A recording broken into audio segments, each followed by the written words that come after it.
Hello, I'm Tom Rossiter, architect, photographer, and videographer. Today, we're going to have a conversation about Anthropocene Mountain, a year-long meditation that I've been making. But first, let's take a trip back to where it all began. And the image on the upper left is a photograph of a piece of pottery I made in high school, a lamp that was inlaid with turquoise and silver. After high school, I became a production potter in Laguna Beach, California, and went on to Rhode Island School of Design in ceramics. And while I was there, I moved into furniture design. So in the lower right, there's a bed that I made of Honduras mahogany that I designed and built there at RISD. And then the piece on the lower left is a heavy timber piece with cast bronze legs that I made years later. And the seed pods are pots that I've been making that are modeled after seeds, and they're really meant as ceramic temples for genetic material. I had the great good fortune of working for Charles and Ray Eames in their Venice Beach studio. They were wonderful designers, great thinkers, problem solvers. And I met them first at the Franklin and Jefferson show that they did at the Metropolitan Museum in New York. And years later got to work for them. And that influence that they had has been profound my whole life. I ended up going on to study architecture at RISD and then going to Skidmore, Owings and Merrill in Chicago and working as a design architect for years. I went on to work for another design build firm and then started a firm, McClear, with a couple of other partners. And that firm grew to 550 people doing architecture, engineering, construction, and consulting in technical markets. We sold that company to AECOM, which today is the largest engineering firm in the world with over 100,000 employees. One of the great things that came out of that is I met Peter Head, one of the founders of Pivot Projects, who was at that time running a company in London. And we would meet at board meetings at AECOM in Los Angeles, and we'd talk about all kinds of things after the meeting: Native American spirituality, the arts, the sciences, gardening, all kinds of things. So I've cherished that relationship. And Peter called me at the beginning of COVID and said he's working on this thing called the Pivot Project. And he asked me to get involved. And I'm so delighted I did get involved. And I did it based on a deep respect for Peter and the work he's done in sustainability. And Pivot has provided a great source of food for the project we're going to talk about today, and just a sense of community around scientists, technology people, religious people, looking at ways to make the world a more regenerative place. And so when I left AECOM, I wasn't sure what I was going to do. And I wanted to learn to just stand still in the world. I'd been flying around on airplanes, cell phones and pagers. And so the camera gave me an opportunity to just stand still and look. And the piece on top is one of the first pieces I did, a full lunar eclipse. And then years later, a full solar eclipse that I made. I began to photograph birds and wildlife and nature. I photographed many different cultures, this in Japan, monks both coming and going. And there's a concept in Buddhism called no coming, no going, which is what I named this piece. There's only the present moment. I photographed architecture, and for the last more than a decade, I've been photographing architecture professionally for wonderful architects around the world and their great buildings. It's been such a privilege to get to do that. I was photographing cities and doing a project that I called One Sky. And One Sky meant all of the cities were connected by the sky, the water, and the earth. We sit on a giant sponge that is all connected. We see it as discrete and separate. But here, there is no water, there is no sky, and there's both water and sky.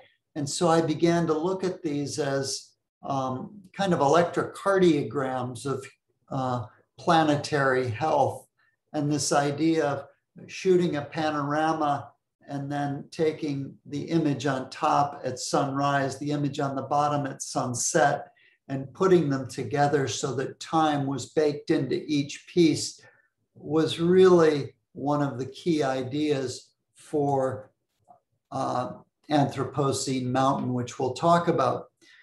Over a decade ago, I took my dad while he was still living to see Thich Nhat Hanh for a retreat in Estes Park, Colorado. And he used to say, I drink my tea, I drink my cloud. And he would say, if you look deeply in a cup of tea, you can see the entire universe. You can see the clouds, the rain, the soil, the hard work, the earth, the transportation necessary in making a cup of tea. And I've thought about that for many years. And I thought, if I look deeply at the city, could I understand the entire universe? And with that set of ideas, art, culture, nature, and looking deeply at a city, that's what provided the original thought for making Anthropocene Mountain. And the idea, the word Anthropocene is the word scientists are talking about naming this era, the post-Holocene era. And it's the first time that mankind has impacted literally the geology of the planet in addition to the surface of the planet. So this is how this project got the idea of Anthropocene Mountain, a mountain that humans built. And so this is what a typical image will look like. On the top is a sunrise taken from the roof of my studio house in Chicago. And the bottom, a sunset image, precisely aligned sunrise and sunset each day. And here's the setup, the house on the left with this crazy deer stand on the roof, 15 feet high, that I've built, and with a weatherproof enclosure inside that has a camera wired to my studio so I can adjust the time of shooting each day to the time of sunrise and the time of sunset as the length of days shift and the sun moves back and forth through the year. In addition, I built a vegetable garden on the roof of the house in a project to figure out, can I sustain myself here on a typical lot in the city? How much food can I grow? So I put a crane there on the back of the house to allow me to lift the steel planters and all the soil and material up and down. And it's been wonderful. I've loved being a new gardener, and the vegetables have been great. And Natalie, my French partner, is a wonderful cook, and she loves having the vegetables that she grew up with grown here at the house. So now we're going to take 4 minutes and watch this meditation. So I invite you. This is a little excerpt. The piece will be 1 hour and 20 minutes long. This piece will just be 4 minutes, but sit back and enjoy a sampling of Anthropocene Mountain.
So I hope you enjoyed that little taste of Anthropocene Mountain. Each month, I'll photograph the full moon as well so that we can have a metronome running through the piece. So there will be 12 months, 12 moonlit nights. So we can see the electrical energy, the lights. We can think about the traffic energy, the plumbing energy, the water, the things that course through the city, people walking. We can think about the place as a living place. And also each month, things will happen. So here, what if we turned the lights out? I began to imagine that we could see the Milky Way. We think the Milky Way is gone in cities. It's not gone. We've simply polluted the environment with light so we can't see it. Or how high will the water rise? The city has generated so much CO2. We've warmed the planet. The ice caps are melting. And so I went to Niagara Falls and photographed slow motion water hitting the city, and it will fill the city.